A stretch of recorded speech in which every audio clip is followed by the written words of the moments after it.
क्योंकि यहाँ बैठे 50 बातें और दिमाग में आ जाएंगी, फिर तो मैं अगली द्वार तक बैठा। अस्सलाम वालेकुम सर। और सर जी भाई मेरा तलक बुरे वाला से है। अच्छा माशाल्लाह। अब्दुल खान नाम है मेरा। जी जी। और यहाँ तो वैसे कोई मुझे जानता नहीं, लेकिन कहने का मकसद है कि करामत ही होगी है। मैं रिसर्च पेपर ले जाना भूल गया था, वापस आया हूँ तो मुलाकात का एक ज़रिया बन गया मेरा। तो मेरा सवाल ये है कि आप बार बार ये बात करते हैं कि अशरफी रसूलुल्लाह या वो कलमे की जो बात करते हैं, लेकिन ना कोई उनके उलमा पढ़ाते हैं ये इस बात को, तो ना इसको कोई लेकर चलते हैं। लेके चल रहे हैं ना, नहीं चल रहे। वो गलत कहते नहीं इसे, वो मानते हैं ये चीज़ गलत है। कहाँ मानते हैं? वो आपके सामने नहीं कह सकते, क्योंकि वो आपको सामने कहेंगे तो वो आपको मुजद्दिद मानेंगे।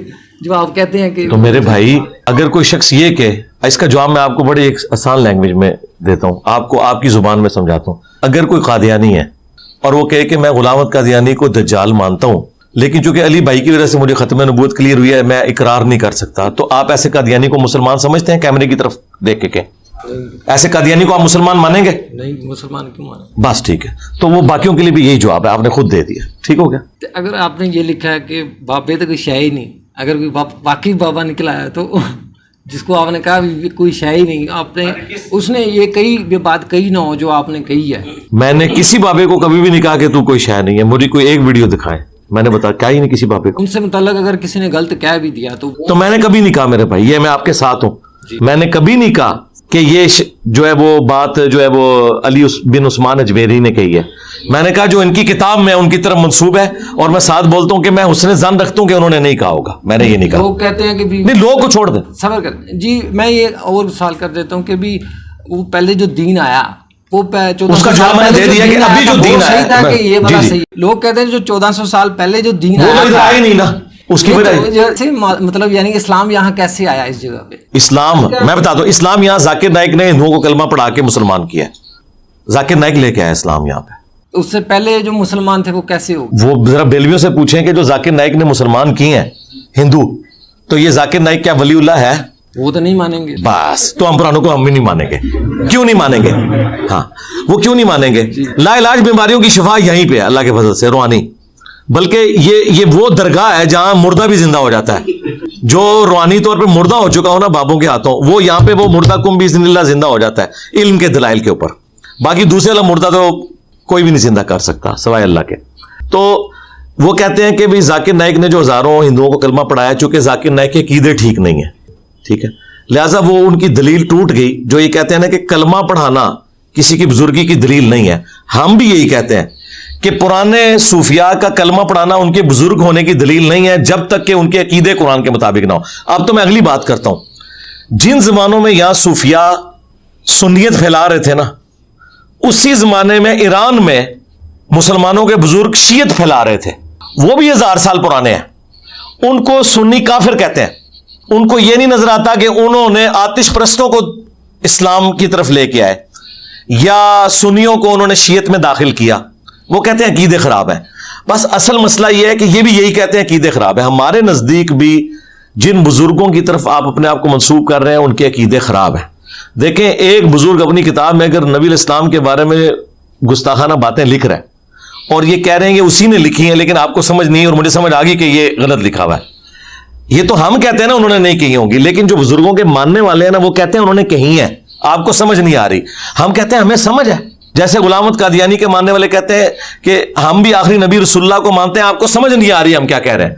आप जाएं कादियानियों के पास, वो ये नहीं कहते कि गुलामत कादियानी आखिरी नबी है, वो कहते हैं आखिरी नबी इस्लाम ही है। वो हजरत अबू बकर, उमर, उस्मान और अली को चारों को खलीफा मानते हैं। फिर आप कहेंगे यार तुम लोगों को तकलीफ क्या है? वो जो तकलीफ है ना वो छुपाते हैं, जिस तरह तकलीफ इन्होंने ही अपनी वाली तकलीफ छुपाई हुई है। अब आपने कहा कि मैंने किसी बुजुर्ग को कहा और वो बुजुर्ग निकल आया। मैंने किसी बुजुर्ग को भी बाई नेम कभी ये नहीं कहा कि वो काफिर है, वो गुस्ताख है। मैंने हमेशा उसकी तालीमात पे बात की और एंड पे यही कहा है, हो सकता है मरने से पहले उसने तौबा कर लियो, हो सकता है उसने ये ना कहा हो। हाँ, मैं उनको बुजुर्ग नहीं मानने के लिए तैयार। अब आप कहेंगे बुजुर्ग ना मानू, भाई अगर तो कहीं दीन में लिखा हुआ है कि किसी बुजुर्ग को बुजुर्ग ना मानने वाला काफिर है, या इस्लाम लाने के लिए ला इलाहा इल्लल्लाह मोहम्मद रसूलुल्लाह के बाद अब्दुल कादिर जिलानी वलीउल्लाह भी पढ़ना होता है, या सुल्तान बहु वलीउल्लाह भी पढ़ना होता है इस्लाम में दाखिल करने के लिए, तो फिर मैं आपकी बात मान लूंगा। जब इस्लाम का इनके मानने ना मानने से कोई ताल्लुक नहीं है, इस्लाम तो है कुरान, सुन्नत, आखिरत, खत्म नबूवत, हदीसों को मानने का नाम है। इनके साथ आप इख्तिलाफ राय कर सकते हैं, और इख्तिलाफ राय भी हमारा जाती तो कोई नहीं है। हम ये कहते हैं कि इनकी किताबों में रसूलुल्लाह की गुस्ताखियां हैं, तो रसूलुल्लाह की जब गुस्ताखियां होंगी हम ना उनकी किताबों को मानते हैं, और अगर उनके मानने वाले कहेंगे ये उनकी किताबें हैं और ये वही हैं बुजुर्ग, फिर हम कहेंगे अगर ये वही हैं तो हम उन बुजुर्गों को भी नहीं मानेंगे।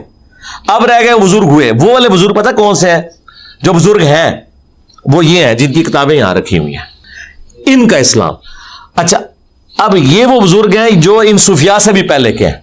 अगर सूफिया हमें कुरान बुखारी मुस्लिम से वाला नहीं दे रहे तो सूफिया तो इस्लाम लेके नहीं आए, वो अपना दीन लेके आए। और अगर मुझे बताएं आज तक किसी सूफी ने कुरान बुखारी मुस्लिम का हवाला दिया और मैंने इनकार किया हो तो आपकी बात बिल्कुल दुरुस्त होगी। इन बेचारों ने कुरान पढ़ा ही कोई नहीं था। वह ये भी तो बाबू ने लिखी है, ये कौन से ये भी तो यही तो हमारी बदलील होगी ना कि हम उन बाबों को मान रहे हैं जो गद्दार नहीं है। ये अगर गद्दार होते ना आज इनकी किताबें ना यहां पड़ी होती। ये तो मैं मनवाना चाह रहा हूं कि गद्दार बाबे और वफादार बाबों में फर्क है। नबी इस्लाम के जो वफादार बाबे थे जो साथ अटैच थे हमारे, अबू बकर उमर उस्मान अली थे। अब्दुल्ला बिन उबई भी हुजूर के पीछे नमाजें पढ़ता था, लेकिन वो गद्दार बाबा है, वो मुनाफिक है। यही हम मान रहे हैं कि हम बाबों को मानते हैं। अब ये पता क्या चाह रहे हैं? ये चाह रहे हैं कि इन बाबों के पीछे हमारे जाली बाबे भी मान लें। ठीक है, बाबों को हम मानते हैं, हमारा उन बाबों से इनकार, और बाबों से इनकार आपका भी है। मुझे बताएं, अशरफ अली थानवी को करोड़ों देवबंदी बाबा मानते हैं, तो बरेलवी क्यों नहीं मान लेते? क्यों नहीं मानते? कहते हैं कि उसके कीदे ठीक नहीं, तो बस ठीक है, चाहे अशरफ अली थानवी हो या पुराना हो या नया, हम नहीं मानते। अच्छा, और क्या देवबंदियों ने अहमद बरेलवी को बाबा मान लिया? नहीं। तो सारे बाबों के इनकार, ये मैं अकेला नहीं हूं। ये जो हमें कहते हैं ना, जितने मौलवी आगे कह रहे हैं मैं बाबों को नहीं मानता, खुद सबसे बड़े गद्दार हैं बाबों के। मुफ्ती हनीफ कुरैशी साहब मानेंगे कि अशरफ थानवी सही बाबा है, इलियास गुमन मानेगा कि अहमद बरेलवी सही बाबा है, तो मुझे क्यों सिंगल आउट करते हैं? बाबे आपस ही लड़ते रहे, बाबे थे मनने वाले एक दूसरे नहीं मनते थे, मनु को सिंगल आउट करते। बस ठीक है, मैंने जवाब दे दिया मेरे भाई, अब आप जाए।